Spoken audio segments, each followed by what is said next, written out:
The Republic is fortunate to have heroes like Asara, and like you. A Jedi lives to protect those in need.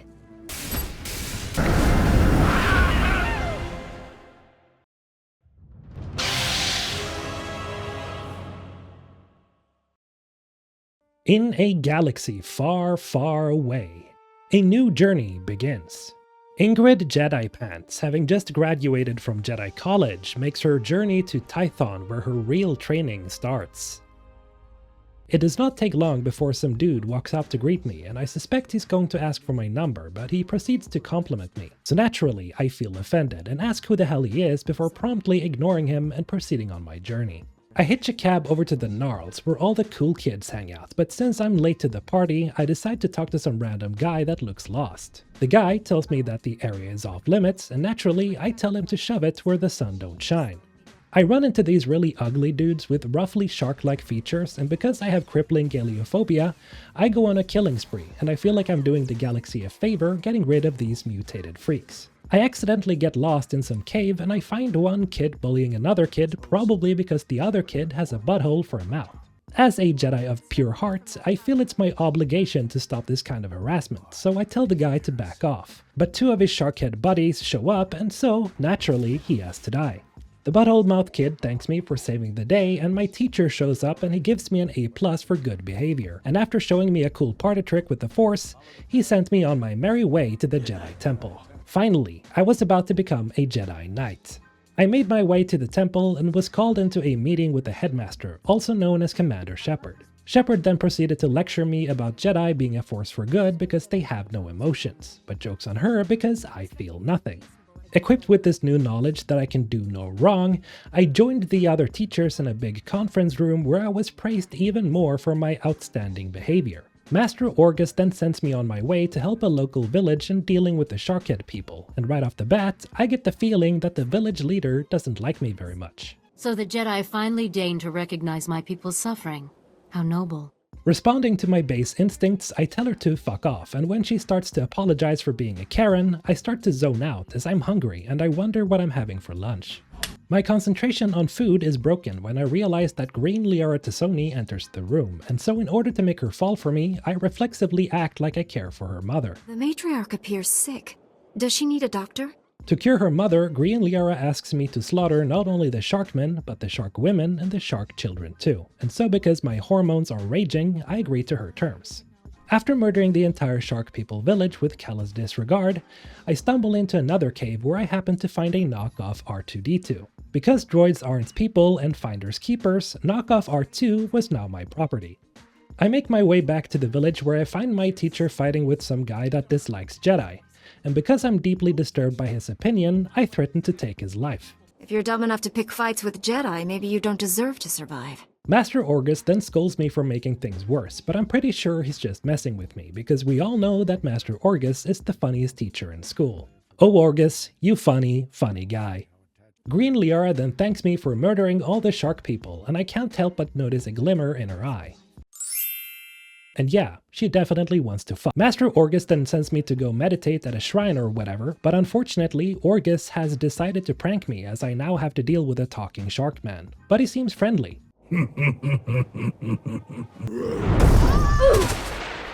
My galeophobia kicks in again and I kill the shark dude and his friends. Good riddance. I then meet up with Green Liara again and she tells me that her mother died, which sucks because I had hoped Liara would reward me for saving her mother. RIP.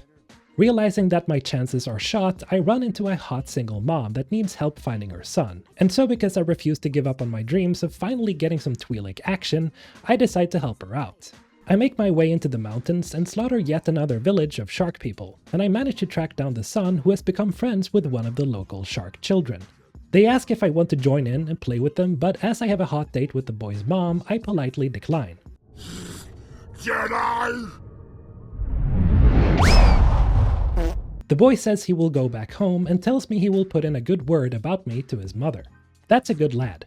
I go back down the mountain to finally get it on with the village MILF, but she's suddenly playing hard to get. No matter, she promises that she'll thank me soon enough, and I think I catch her winking. Master Orgus calls me on the Metaverse app and asks me to go explore some old ruin, and on my way there I run into some guy that's unable to lift a rock. My master says there are valuable materials behind that boulder over there. But get this, the blasted thing can't be moved. In order to assert dominance, I proceed to lift the rock with my mind. I then leave the beta male to wallow in his misery.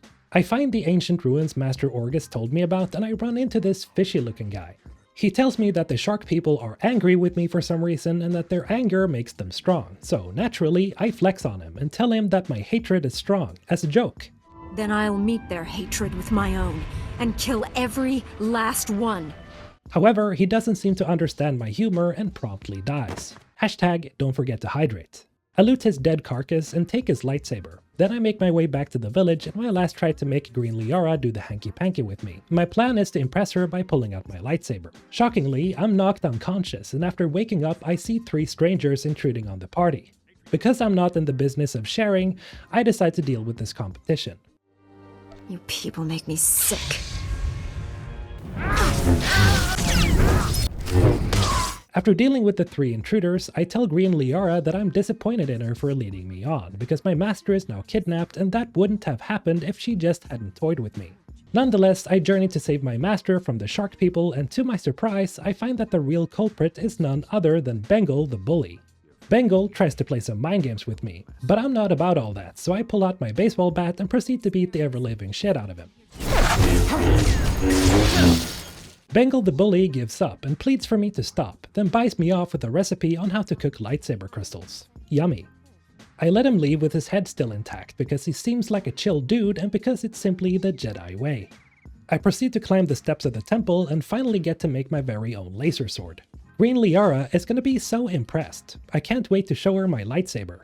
However, duty calls and I'm summoned to the Jedi Temple once again. Only this time, I was a true Jedi. Since the Jedi Council now has complete trust in me, they ask me what's to happen to Green Liara and all the other villagers. And so, because I'm still slighted by Green Liara shooting down my advances, I decide to mess with her a little bit. They're a danger we can't afford, and they don't belong here. I say we round them up and ship them anyplace else. I was then personally knighted by Commander Shepard. What an honor! I am now truly a paragon of virtue. I was now tasked with going to the capital of Star Wars, Coruscant, and so I leave Tython behind, ready to begin a new chapter in my life as a true Jedi Knight. I jump on a ship bound for the capital, and I meet up with another Twi'lek. As I've had enough of her kind, I was ready to toss her out the airlock, but alas, I hesitated. A blast rocks the ship, and my Jedi instincts kick in. Out of my way! I'm heading for the escape pods.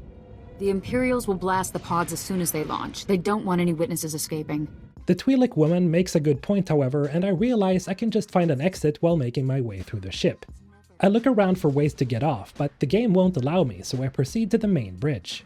After speaking to the captain, a big guy on a hologram contacts us and says that he'll let me live if I kidnap an ambassador and deliver her to his ship. Said and done, I keep up my appearances and come up with a plan with said ambassador to save everyone on the ship we're on. Little does she know, she's about to be left behind. We make our way down into the engineering room, where we find a bunch of engineers trapped behind a wall of light. As I'm something of an engineer myself, I decide to help them out by pushing a big button. Thankfully, it seems to have worked.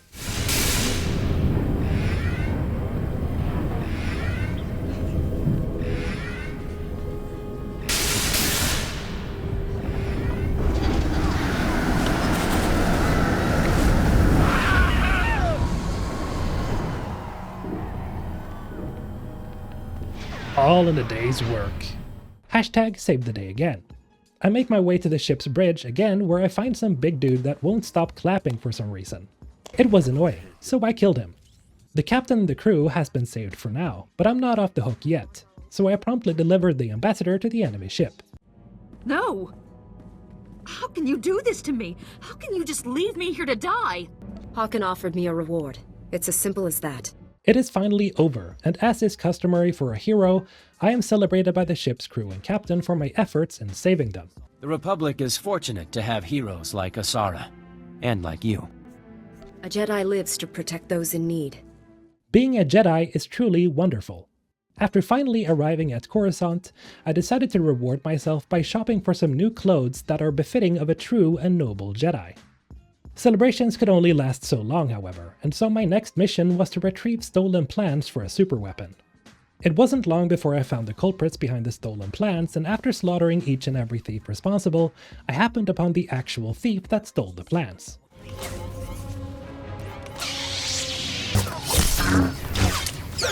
As a Jedi, I promise to let him go as long as he cooperates and tells me what he did with the plans. Why would I ever let scum like you get away? I kill him anyway, because you can never be too careful around these Rhodians. Hashtag Han shot first. Making my way back to deliver the news, I'm shocked to learn that a Jedi Padawan has been kidnapped, and so, as a knight, I realize that it is my duty to save her. Not because of any ulterior motive, of course. Thankfully, I reach Kira the Padawan and rescue her just in time, and so a bond of friendship starts to form that will eventually bloom into something more. I don't want you getting hurt. I can handle myself in a fight.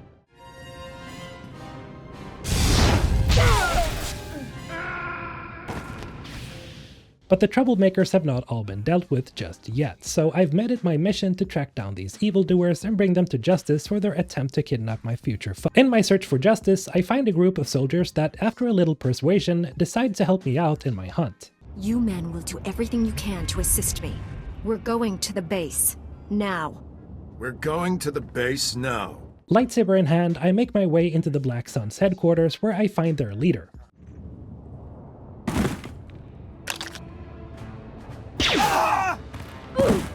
He's dead now. I finally managed to track down the true brains of the operation. He's on a call with his son. Aggressive negotiations ensue.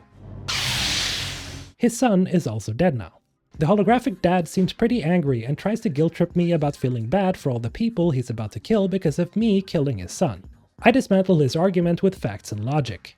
I see where your son got his overconfidence. You'll die just like he did. What a scrub. Little did he know what this paragon of virtue, Ingrid Jedi Pants, would be capable of.